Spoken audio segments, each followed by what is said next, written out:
안녕하세요. 7번째 시간입니다. 저희 지난 시간에 5장 조금 남은 게 있죠. 그거 살펴보고 오늘 새로운 주제 6장 하도록 하겠습니다. 지난 시간에 이 손의 기능과 관련된 것이 남았습니다. 그래서 마지막 PPT 슬라이드 보시면 손의 기능과 관련된 운동장애 해서 먼저 여기 세리벨라 디지즈, 세리벨라가 손해의 이런 뜻입니다. 그래서 손해 질환 이렇게 번역할 수 있는데, 요거 우리 그때 파킨슨 병과 관련해서 동영상 보고 눈으로 직접 우리 증상을 확인했듯이 손에도 요 동영상 하나 보고 나머지 얘기 제가 설명 보충하도록 하겠습니다. Tremor disorder, in addition to rest tremor and postural tremor, is intention action tremor seen with cerebellar disease. In this patient, who has had a traumatic hemorrhage involving one side of his cerebellar white matter pathways, he has a normal function on the right side, but the left side shows significant dysenergia and intention tremor. This type of tremor contrasts, however, with the postural tremor in that both the trajectory and the endpoint are abnormal. And most of this patient's dysfunction is in fact right at the end point when he tries to touch his nose or to bring his finger totally out. The trajectory is not normal, but the trajectory is not the area of maximal dysfunction. This type of tremor can also be seen in multiple sclerosis and other primary cerebellar disorders.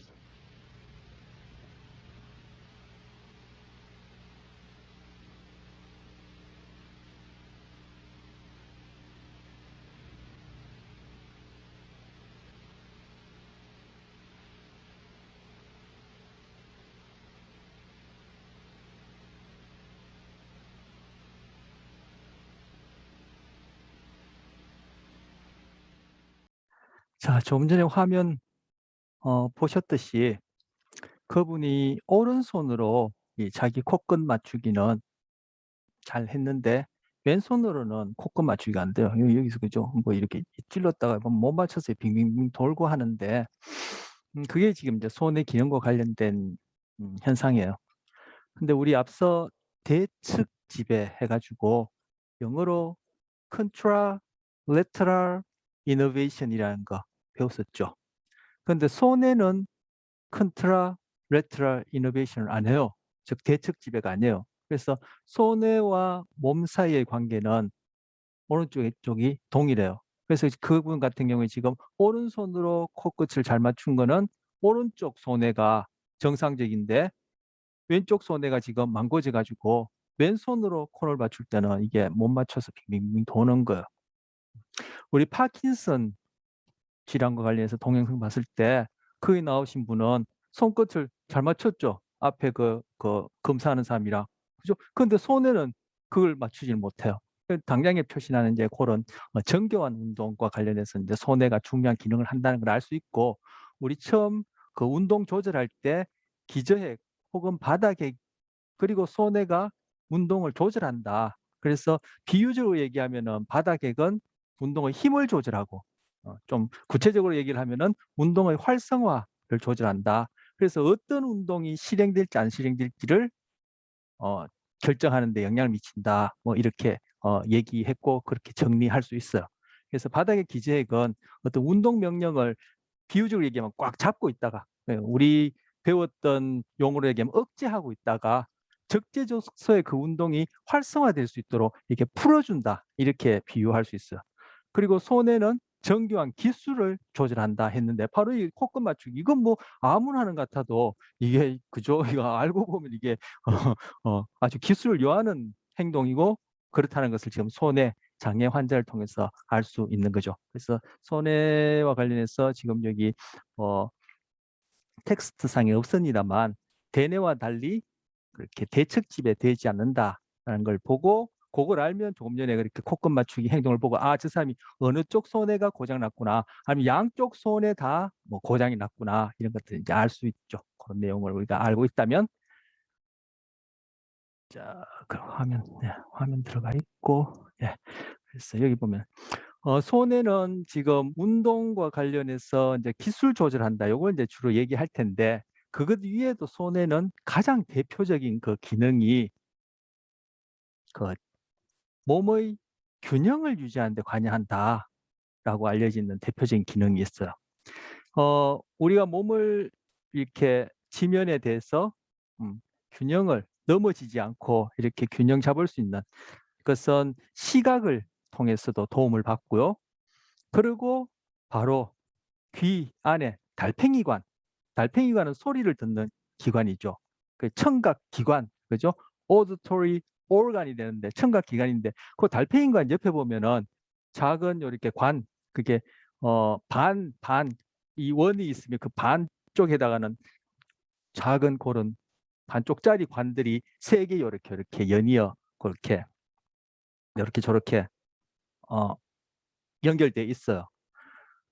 그걸 뭐 반고리관 뭐 이렇게 이제 얘기를 하는데 그 기관이 바로 우리 이 머리가 지면에 대해서 평행이냐 아니냐 그걸 감지하는 전정 감각 기관이에요.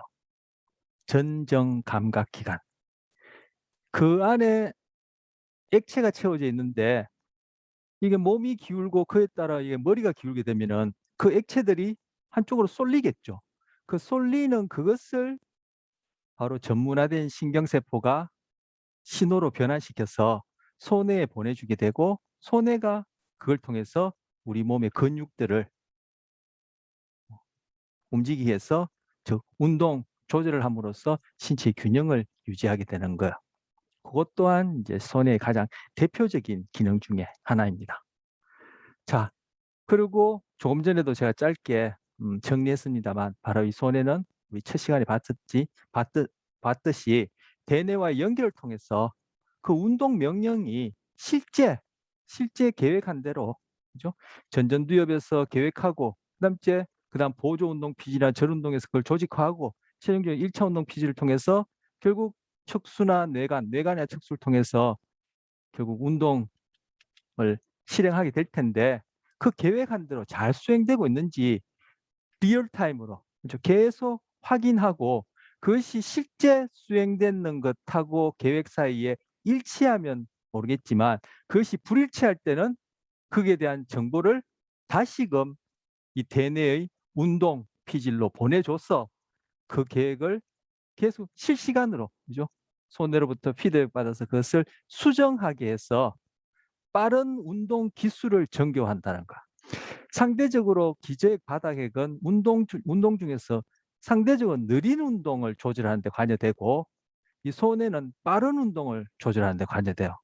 그리고 우리 파킨슨 할 때도 봤지만 그죠? 바닥의 기저핵은 바로 이 사지, 이 몸통에서 먼 쪽, 입이나 손발 이런 쪽의 운동과 관련되기 때문에 파킨슨병에서는 그게 장애가 있어서 떨고 경직되고 이렇게 했었는데 이 손에는 바로 금방 말씀드린 신체 균형 유지와 관련해서도 그렇고 몸통 이 중간 부분을 주로 관여해요.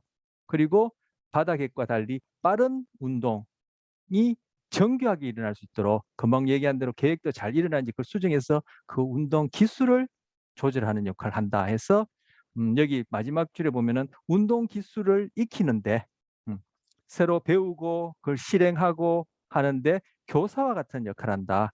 교사가 뭔가 학생들한테 소위 말해서 가르쳤는데 그에 대해서 학생들이 그에 대한 정확한 반응이 일어나지 않을 때는 즉 정답이 일어나지 않을 때는 그것이 어디가 오류가 있는지를 수정해 줌으로써 다시금 질문에 수업 내용에 정답을 얘기하고 잘 이해할 수 있도록 이렇게 도와주는 역할이 교사라 한다면 그 역할이 교사 대 바로 손해가 그러한 역할을 한다 해서 교사 역할에 비유될 수 있다 이렇게 얘기할 수 있어요. 자, 그래서 거의 모든 스포츠의 경우에 이 손해가 중요하게 관여하는 거죠. 뭐 당장에 그죠 뭐 달리기 그중에서 단거리 달리기 이런 것이라든지 뭐, 뭐 겁니까 농구를 한다든지 야구를 한다든지 이런 스포츠 뭐 그 이외에도 많죠. 제가 대표적으로 생각나는 건 얘기했는데 그런 경우에 이제 손해가 주로 관여한다 그리고 그런 운동이 이제 손해의 기능을 10분 요하는 그런 운동이다라는 걸 알 수 있는데 거의라고 얘기했는데 예외적으로 금방 얘기한 그런 운동 종목과는 예외적으로 그 엮기 같은 경우에 물론 엮기 들 때는 신체 균형이 굉장히 중요하죠. 엮기 같은 경우는 신체 균형이 이제 엄청 중요한데 상대적으로 빠른 운동 그런 것들이 아니니까 엮기를 덜다든지 요런 경우에는 손해가 상대적으로 덜 관여한다. 손해 관여가 덜하다. 이렇게 볼 수 있는 운동이요. 그래서 금방 스포츠 예를 가지고 손해가 어떤 경우에 관여한다는 것을 알 수 있는데 예.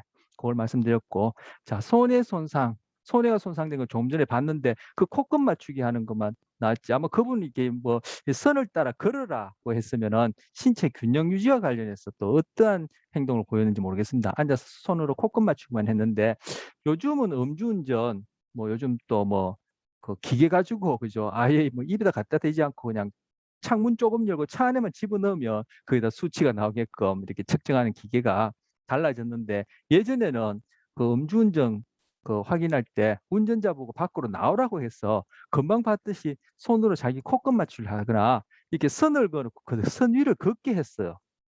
바로 선 위를 걷게 하는 신체 균형 유지, 손의 전정 감각을 통한 신체 균형 유지를 볼 수 있죠. 그리고 그만 조금 전에 동영상 봤듯이 손으로 코끝 맞추기 이거 아무것도 아닌 것 같지만 이게 뭐 빠른 정교한 운동 기술에 이제 해당하는데 그 만취가 그게 술을 많이 드시게 되면은 이 손으로 코끝 맞추기 잘 안 돼요. 왜? 우리 뇌 중에서 알코올에 가장 취약한 뇌 부위 중에 하나가 소뇌고 그리고 우리가 첫째 시간부터 계속 얘기하고 있는 전전두 피질이 바로 알코올에 취약한 두부예요. 그래서 술을 많이 마시게 되면 바로 판단, 의사결정 뭐 이런 것들이 제대로 안 되죠. 평소에 그런 적응적인 행동을 하지 못하고 평소에 안 하던 엉뚱한 행동을 하게 되죠. 그게 이제 전전두 피질이 그죠? 판단, 의사결정. 제가 그때 전전두 피질의 기능은 그 CEO와 같은 기능을 한다. 사장님과 같은 기능을 한다. 그 가운데 지금 우리는 운동을 계획하는 것과 얘기를 했지만 우리 조현병 얘기할 때도 상황을 판단해서 그죠? 어떤 카드를 내고 어떠한 분류를 해야 될지 이런 것들을 다 관리하는 그런 CEO에 비유되는데 이 전전두 피질이 이제 알코올로 그 기능이 쉽게 기능이 정상적으로 작용하지 못하는 부위 중에 하나니까 금방 말씀드린 대로 그런 현상이 나타나고 또 손에도 알코올에 가장 취약한 부위 중에 하나니까 금방 얘기한 대로 이렇게 음주운전 시에 검사할 때 이렇게 선을 그어놓고 그 위를 걷는다든지 아니면 손으로 이렇게 자기 손끝으로 코 맞추기를 한다든지 이런 식으로 해서 좀 그 손의 기능을 확인할 수 있어요. 그래서 본인은 이렇게 똑바로 걷는다도 걷지만 그게 휘청휘청하고 비틀비틀한단 말이에요. 근데 본인은 그것이 많이 취했을 때는 휘청휘청하고 비틀비틀한지 잘 몰라요. 흔히 우리 얘기한 대로 뭐 아스팔트가 일어나서 그냥 받았다 뭐 이런 얘기를 하고 뭐 전신주가 그냥 달려와서 나를 받았다 뭐 이런 얘기를 하는데 바로 그때는 우리 전정 감각이 그죠? 이게 술에 취했기 때문에 전정 감각으로부터 오는 감각 정보가 손에다가 전정 감각 자체는 우리 머리의 기울기에 대한 정보 자체는 그게 제대로 보내주는 거죠, 손에다가. 그런데 이 전정 감각 아까 세반고리관이라고 우리가 배웠나요? 세 개가 있는 세 개의 반고리관이 아까 그 달팽이관에 이렇게 같이 옆에 이렇게 붙어 있다 했는데 그 안에 채워진 액체가 어느 정도 점성이 있단 말이에요. 그런데 그것이 알코올에 노출되면은 우리 알코올을 마시게 되면 그것이 좀 묽어져요. 그래서 조금만 움직여도 이것이 쉽게 출렁출렁거릴 뿐만 아니라 그 출렁거리는 정보를 손해가 받았어. 그걸 지금 신체 균형을 유지하려고 하니까 이것이 잘 안 되어져서 그렇게 비틀비틀 걷는 거예요. 근데 본인은 바로 내 몸에서 주어지는 바로 전정 감각에 따라 있는 그대로 전정 감각이 보여주는 신호에 따라 있는 그대로 손해가 반응해서 거기에 대해서 균형을 맞추려고 맞추니까 이리 휘청 저리 휘청 하면서 갈지자로 가는 거예요. 그래서 본인은 그것이 갈지자로 간다는 걸 모르죠. 만취됐을 때는. 음. 자, 조금 전에 그 뭐 선을 따라 걷는다든지 코끝 맞추기 이거는 손의 손상과 또 관련해서도 우리 동영상도 확인했지만 소위 이제 알코올과 관련해서 또 나타나는 그런 운동상의 증상을 손의 기능과 관련해서 확인할 수 있다. 그렇게 얘기를 한 겁니다. 자, 오늘 새로운 주제 6장입니다. 6장은 거울 뉴런입니다. 거울 뉴런은 뭔지 이제 살펴보면 이제 될 테고요. 거울 뉴런의 발달, 그리고 거울 뉴런이 어떤 기능을 하느냐, 그리고 이런 거울 뉴런의 발달과 기능상에 문제가 있으면 어떤 장애가 일어날 수 있느냐, 그리고 이 거울 뉴런은 사회인지, 즉 사회적 관계, 우리는 뭐 혼자 사는 게 아니죠. 그래서 한 개체, 한 개인 이상이 되면 사회가 될 텐데, 바로 그러한 사회적 상황, 사회적 관계 내에서 어떻게 판단하고 의사결정하고 문제 해결하는지, 달리 얘기하면 쉽게 얘기하면 어떻게 그런 적응적인 행동을 하는지, 그 사회가 요구하는 그러한 타당한, 적당한 적응적인 행동을 하는지와 관련해서도 이 거울 유런이 중요하다라는 것을 뇌의 입장에서 살펴보는 사회 인지신경과이라는 것을 살펴보겠습니다. 첫 번째, 거울 유런의 발달과 기능입니다. 먼저 이것도 동영상 먼저 보고 얘기 이어가도록 하겠습니다. 제목은 Why is yawning contagious? 왜 하품은 전염될까라는 동영상입니다. Oh, excuse me. Have you ever yawned because somebody else yawned? You aren't especially tired, yet suddenly your mouth opens wide and a big yawn comes out. This phenomenon is known as contagious yawning. And while scientists still don't fully understand why it happens, there are many hypotheses currently being researched. Let's take a look at a few of the most prevalent ones, beginning with two physiological hypotheses before moving to a psychological one. Our first physiological hypothesis states that contagious yawning is triggered by a specific stimulus, an initial yawn. This is called fixed action pattern. Think of fixed action pattern like a reflex. Your yawn makes me yawn. Similar to a domino effect, one person's yawn triggers a yawn in a person nearby that has observed the act. Once this reflex is triggered, it must run its course. Have you ever tried to stop a yawn once it has begun? Basically impossible. Another physiological hypothesis is known as non-conscious mimicry, or the chameleon effect. This occurs when you imitate someone's behavior without knowing it, a subtle and unintentional copycat maneuver. People tend to mimic each other's postures. If you are seated across from someone that has their legs crossed, you might cross your own legs. This hypothesis suggests that we yawn when we see someone else yawn because we're unconsciously copying his or her behavior. Scientists believe that this chameleon effect is possible because of a special set of neurons known as mirror neurons. Mirror neurons are a type of brain cell that responds equally when we perform an action as when we see someone else perform the same action. These neurons are important for learning and self-awareness. For example, watching someone do something physical, like knitting or putting on lipstick, can help you do those same actions more accurately. Neuroimaging studies using fMRI, functional magnetic resonance imaging, shows that when we see someone yawn or even hear their yawn, a specific area of the brain housing these mirror neurons tends to light up, which in turn causes us to respond with the same action: a yawn. Our psychological hypothesis also involves the work of these mirror neurons. We will call it the empathy yawn. Empathy is the ability to understand what someone else is feeling and partake in their emotion, a crucial ability for social animals like us. Recently, neuroscientists have found that a subset of mirror neurons allows us to empathize with others' feelings at a deeper level. Scientists discovered this empathetic response to yawning while testing the first hypothesis we mentioned, fixed action pattern.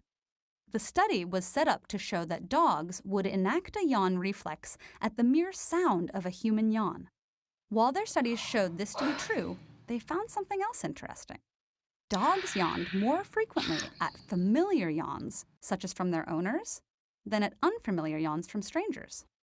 Following this research, other studies on humans and primates have also shown that contagious yawning occurs more frequently among friends than strangers. In fact, contagious yawning starts occurring when we are about 4 or 5 years old, at the point when children develop the ability to identify others' emotions properly. Still, while newer scientific studies aim to prove that contagious yawning is based on this capacity for empathy, more research is needed to shed light on what exactly is going on. It's possible that the answer lies in another hypothesis altogether.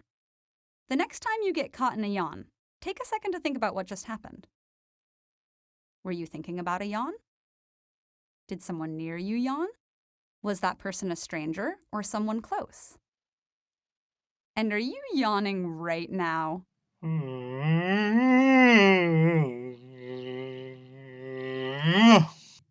동영상에도 뭐 활자로 또 나왔지만 바로 우리가 오늘 하려는 거울 뉴런, 그는 거울 신경세포라 그랬죠. 뉴런이란 신경세포나 뭐 같은 말이고요.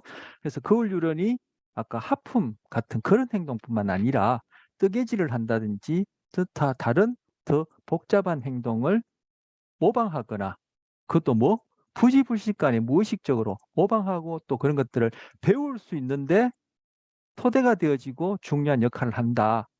그리고 거기 문장에도 나왔지만 자기 자신을 인식하는 데도 중요한 역할을 한다라고 했습니다. 바로 뒤에 가서 그런 거울 뉴런과 관련된 장애를 볼 때 그런 자기 인식, 그리고 바로 여기 쓰는 대로 이 공감에 문제가, 소위 문제가 있으면 어떠한 증상이 나타나는지 이제 볼 텐데, 봤듯이, 그리고 조금 전에 제가 얘기했듯이 이 거울 뉴런은 모방, 그리고 이러한 모방을 토대로 공감을 가능하게 하는 신경세포다. 그때 이 공감도 결국은 그 토대는 부지불식간에 무의식적으로 그 행동을 따라함으로써 거울 뉴런에 의해서 거울이 그대로 이렇게 반사된다. 그런 의미로 이제 미러 뉴런이라고 이름 붙였는데, 그런 부지불식간의 그런 모방과 그걸 토대로 우리가 공감도 가능하게 되어진다. 그러면 우리는 의식적인 그러한 경험까지 할 수 있는 그런 뇌를 가졌기 때문에 다른 동물보다는 내가 모방하고 있다, 아니면 내가 무엇을 배우고 있다, 아니면 내가 내 자신을 자각한다, 그리고 나는 너와 함께 동일한 그런 감정 느낌을 나누고 있다, 공감한다는 것을 의식하게 됐죠. 하지만 그러한 의식적인 부분의 기능이 없더라도, 그죠? 우리보다 더 신경계가 단순한 다른 동물들도 이런 모방, 그리고 우리에게 우리가 공감이라 얘기한 것에 그 토대가 되어지는 것들을 갖고 있다라고 이제 볼 수 있다라는 거죠. 그래서 문어 같은 경우에도 이 모방, 문어가 공감을 하는지까지는 얘기하기 좀 힘들지만 이런 모방, 그리고 모방을 한다. 그걸 통해서 이렇게 보고 배운다. 이런 것들이 연구되어 있습니다. 자, 여기 그림 보시면, 여기 그림에 그 아까 동영상에 나왔던 그림인데, 여기 보면은 요 부분이 이제 전두엽. 네, 엽은 제가 쓰지 않겠습니다. 여기 이쪽이 지금 이마 쪽이고, 여기 뒤통수 쪽이고, 여기 손이에요. 자, 그리고 여기는 두정엽.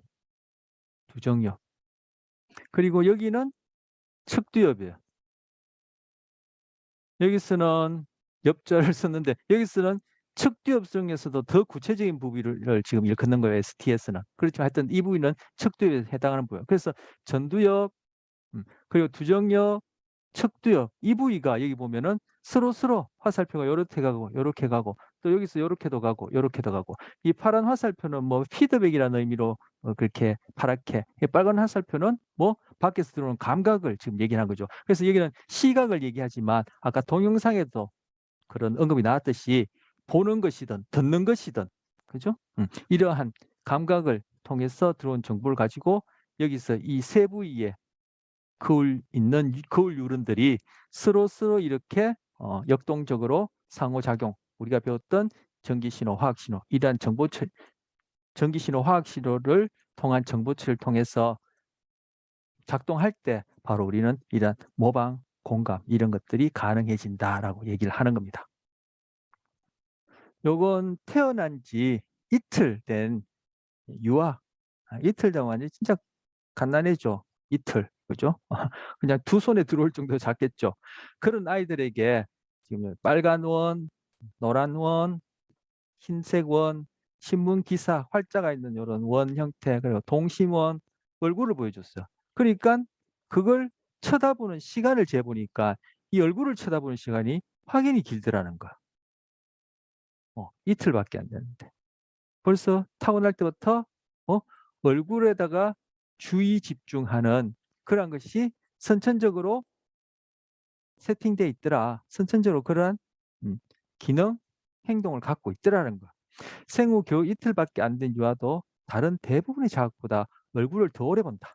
자, 우리 아까 뭐 시각, 청각을 통해서 우리가 모방, 공감의 가능의 토대가 되어지는 이제 자료를 취하게 된다. 그 예로 아까 하품 같은 거에 보기도 하고 소리를 듣더라도 우리가 이제 거울 유런을 토대로 그렇게 하품을 할 수 있다라고 했는데, 우리가 모방 공감 중에 있어서 다른 부위도 다른 부위지만 특히 얼굴 같은 경우에는 우리 앞서 그 스트레스와 불안 얘기하면서 정서 얘기하면서 다뤘지만, 얼굴 표정 같은 경우에는 정서를 보여주는 가장 대표적인 부위란 말이에요. 손발, 몸 이런 것들보다도.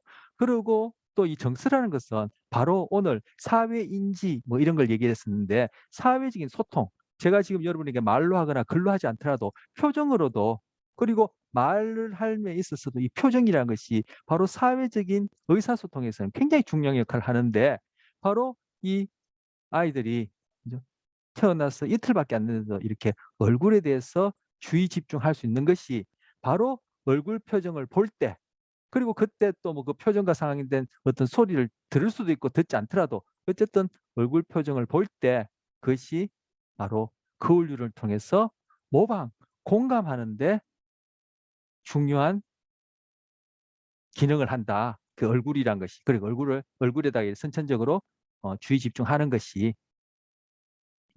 그 얘기를 하려고 하는 겁니다. 그래서 지금 여기 보면은 생후 며칠째, 여기 며칠이니까 뭐 이틀 이상인 것 같아요. 생후 며칠째 된 유아들이 특정한 얼굴 표정을 따른다. 좀 전에 위에 봤듯이 태어날 때부터 이제 얼굴에 주의 집중하는 특성이 있는 데다가 바로 거울 유런을이라고 얘기하는 그러한 유런들의 기능과 관련해서 얼굴을 이렇게 보는 중에 상대방이 어떤 얼굴 표정, 더 제너럴하게 얘기하자면은 어떤 행동을 하느냐, 그것을 그대로 따라한다는 거예요. 뭐 소위 얘들이 지금 요 꼬마가 따라하는 걸 보이는데, 얘들이 지금 따라하는 것이 우리 성인들이 뭔가 알고, 소위 내가 알고 따라한다라고 하는 그런 식으로 따라하는 건 아니겠죠. 그래서 앞서 봤던 동영상에처럼 정말 무의식 중에 그렇게 따라하고, 우리 성인의 경우에도 아까 동영상에서 얘기했지만 무의식 중에 그렇게 따라하는 그런 경향성이, 그렇게 행동하려는 특성이 바로 우리는 뭔가를 학습하고, 아까 뜨개질을 예를 들었는데 학습하고 즉 배우고 자기 인식에 중요한 역할을 한다고 그렇게 얘기를 하고 있습니다. 그래서 성인뿐만 아니라 이런 갓난아이 같은 경우에도 그죠? 쳐다보고 있는 어린이 혀를 내미니까 혀를 이렇게 삐쭉 내미고, 입을 벌리니까 입을 벌리고, 입을 삐쭉 내미니까 삐쭉 내민 식으로 이런 행위들을 하더라. 즉 이런 행위들은 타고난 선천적으로 거울 유런이 있다는 것을 시사한다라고 합니다. 그런데 이것이 아까 동영상에도 뭐 개의 경우를 보여줬지만 바로 다른 동물들에게도 있다는 거예요. 저는 자 문어를 얘기를 했는데, 문어 같은 경우에 뇌가 없어요. 그 녀석들은 우리처럼 뇌, 척수 이런 것이 아니라 다른 형태, 구조적으로 다른 형태의 신경계는 갖고 있는데, 신경계는 분명히 갖고 있죠. 다른 형태의 신경계를 갖고 있는데, 걔네들한테 거울 유런이라고 얘기는 할 수 없지만 거울 유런과 다르지 않은, 본질적으로 다르지 않는 그런 신경계의 기능을 통해서 이제 아까 모방 그리고 관찰하는 중에 그것을 흉내내서 뭔가 배우기도 하더라, 이런 얘기를 했는데, 문어뿐만 아니라 문어보다는 뭐 더 복잡한 신경계를 갖고 있지만 다른 동물들도 바로 이렇게 원숭이들도 이렇게 거울 유런이 있어서 행동을 따라하더라는 거. 지금 요 원숭이 요거 보니까 새끼 같아요, 그죠? 이거 뭐 두 손 안에 들어오는데 이렇게 잡고는 사람이, 같은 원숭이도 아닌 사람이 혀를 이렇게 쭉 내미니까 그걸 보고는 자기도 이렇게 내밀어요. 바로 다른 동물들도 우리도 공유하고 있는 거울 유런의 존재, 그리고 거울 유런의 기능을 보여주는 것입니다. 자, 이게 이제 아까 첫 번째 제목이 거울 유런의 발달과 기능이었는데, 기능과 관련해서 지금 얘기했지만 지금 발달, 바로 인간의 경우에 아기 얼굴을 마주보고 키워라. 즉 아기와 눈을 맞추는 것이 자폐 스펙트럼 장애와 관계 있더라. 사폐 스펙트럼 장애라는 것이 소위 예전에 자폐증 얘기했는데 요즘은 이름을 자폐 스펙트럼 장애 불러요. 그런데 소위 자폐증이라 부르는 그런 경우에 타고날 때 선천적으로 거울 유런과 관련된 어떤 문제가 있더라. 구조적으로, 기능적으로. 아까 전두엽, 두정엽, 척두엽을 얘기했는데 바로 그 부위에 거울 유런과 관련된 구조적 기능적인 어떤 차이가 있더라. 하지만 그것을 초기에 그죠? 태어나자마자 뭐 태내에서도 간접적으로 그 뇌부위들이 잘 기능할 수 있는 태교를 할 수 있겠죠. 하지만 또 태어났으는 이렇게 바로 이렇게 사회적인 적응, 사회적인 관계, 사회적인 활동을 자꾸 자극 촉진할 수 있는 그러한 행동을 하게 되면은, 그러한 관계를 맺게 되면은 그런 자폐 스펙트럼 장애, 자폐증이라는 것이 훨씬 그 타고날 때 거울 유런상의 구조적 기능적 문제가 있다 하더라도 그것이 훨씬 덜하거나 눈으로 드러나는 증상까지 발현이 안 될 수도 있는데, 만약에 타고날 때 그런 그 거울 유런과 관련된 시스템에 어떤 문제가 있는 경우에 이렇게 눈 맞춤이 정상적으로 안 되어지면은 이 자폐 스펙트럼 장애의 발생 가능성이 높더라라는 것이 지금 연구로 발표된 걸 제가 이렇게 표지만 이렇게 올렸습니다. 만약에 정상적인 경우를 하더라도, 소위 정상적인 경우로 태어난다 하더라도 이렇게 아까 뭐 그 원숭이도 그죠? 태어난 지 이틀 만에도 그 최근 연구에 보면은, 상대적으로 최근 연구에 보면은 태어난 지 20분만 되더라도 아까 그렇게 행동을 따라 한다라는 거예요. 그러니까 소위 정상적이다, 거울 유런 시스템 상의 어떤 선천적인 그러한 차이가 없다 하더라도 그렇게 태어나서 이러한 사회적인 상호작용이 결여되면은 그게 상응하는 만큼 이 거울 유런의 발달과 기능이 건강하게, 소위 정상적이라 얘기할 수 있는 형태로 그렇게 성장하지 않겠죠. 발달되지 않겠죠. 그래서 지금 요거 자료를 보여드리고, 또 동일한 유사한 자료인데 뭐 이제 발표된 논문은 다르지만 거의 같은 시기에 유사한 내용인데, 아기는 눈 맞춤을 통해 성장한다. 좀 전에 제가 성장한다, 발달한다 했지 않습니까? 바로 이 성장 발달한다는 것이 바로 사회적인 상호작용의 성장 발달 얘기할 텐데, 그 기저에 바로 우리가 오늘 배우고 있는 거울 유런이라는 것이 토대가 되어지고 중요한 역할을 한다는 거예요. 그래서 눈 맞춤을 하고 올 때는 좀 예를 들어서 지금 아까 어른과 성인과 아기가 그렇게 눈 맞춤을 한다고 할 때, 뭐 주로 이제 눈 맞춤을 하게 되면 부모가 되겠죠. 부모가 눈 맞춤을 할 때 바로 성인의 뇌파를 재보고 아이의 뇌파를 재보니까 그 두 뇌파가 그죠? 그것이 동기화, 싱크로나이제이션 돼 있더라는 거예요. 그래서 같이 쿵짝쿵짝, 제가 소리에 비유하자면 쿵짝쿵짝 이렇게 작동하더라는 거예요. 그러다 성인이 아기 눈을 피해서 딴 데로 눈동자를 싹 돌려서 딴 데로 싹 돌리면은 아기의 뇌파 갑자기 쿵짝쿵짝 하지 않다가, 제가 비유적으로 얘기하는 겁니다. 부르륵 이런 식으로 그 동기가 깨진다는 거예요. 그래서 이렇게 거울 유를 토대로 서로 눈 맞춤을 할 때는 두 사람의 뇌가 함께 오르락내리락 그렇게 활동을 하는 식으로 동기화되어 있더라. 이것이 바로 사회적 인지 발달에 중요한 역할을 하는 거울 유런. 그리고 바로 이제 그 가까이는 처음에는 이제 뭡니까가 아니라 처음에는 이제 부모가 될 테고, 이제 성장하면서 동료나 또래, 자기가 속한 사회 구성원들과의 이런 관계와 관련해서 이제 뇌 발달을 보여주는, 정상적인 뇌 발달, 뇌의 성장 발달이 어떻게 이루어지는지를 보여주는 또 하나의 예가 되겠습니다. 자, 그럼 또 두 번째, 이제 거울 유런 관련 장애입니다. 타고날 때부터 거울 유런에 어떤 차이가 있다. 거기다가 조금 전에 봤듯이 그러한 사회적 경험이 또 결여돼 있다면은 그 장애는 더 뚜렷하게 나타날 가능성이 높겠죠. 하지만 뭐 타고날 때 그런 차이가 있다 하더라도 그런 사회적 경험 상의 그런 충분한 그러한 발달 과정이 있었다면은 그것이 거의 드러나지 않거나 뭐 전혀 표시가 없는 정상이라고 얘기할 수 있는 그런 식으로 발달할 수도 있고, 아니면 정상적으로 태어났다 하더라도 제가 아까 얘기했듯이 그러한 사회적 경험이 결핍되면은 또 그게 상응하는 만큼 사회적 상황 내에서의 판단하고 의사결정하고 소위 적응적 행동하는데 그만큼의 어떤 차이를 낳을 수 있겠죠. 그래서 지금 여기서는 거울 유런 관련 장애 살펴보려고 하는데, 좀 전에 거울 유런과 관련해서 동영상 봤습니다만 이거 또 그 내용과 연이어서 또 지금 그을륜과 관련해서 뒤에 할 내용과 관련된 동영상도 하나 보도록 하겠습니다.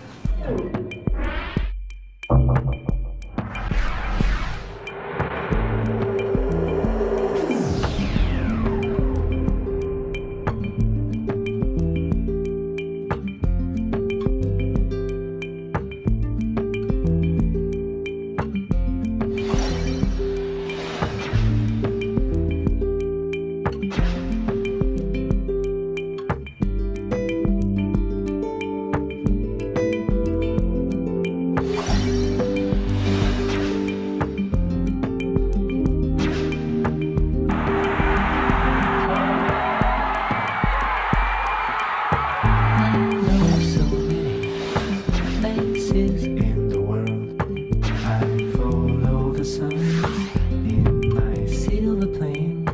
You never saw traveler. You never saw traveler. You never saw traveler. You never saw traveler. If you're outside on the sea, everything is white. It's so wonderful. You never saw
스스로 사이코패스라고 자처했습니다. 무려 7명의 목숨을 빼앗았으면서도 죄책감은커녕 웃음을 지으며 수사관들을 친구 대하듯 했다고 합니다. 철저한 이중 생활을 통해 자신의 욕구를 충족해온 연쇄살인범.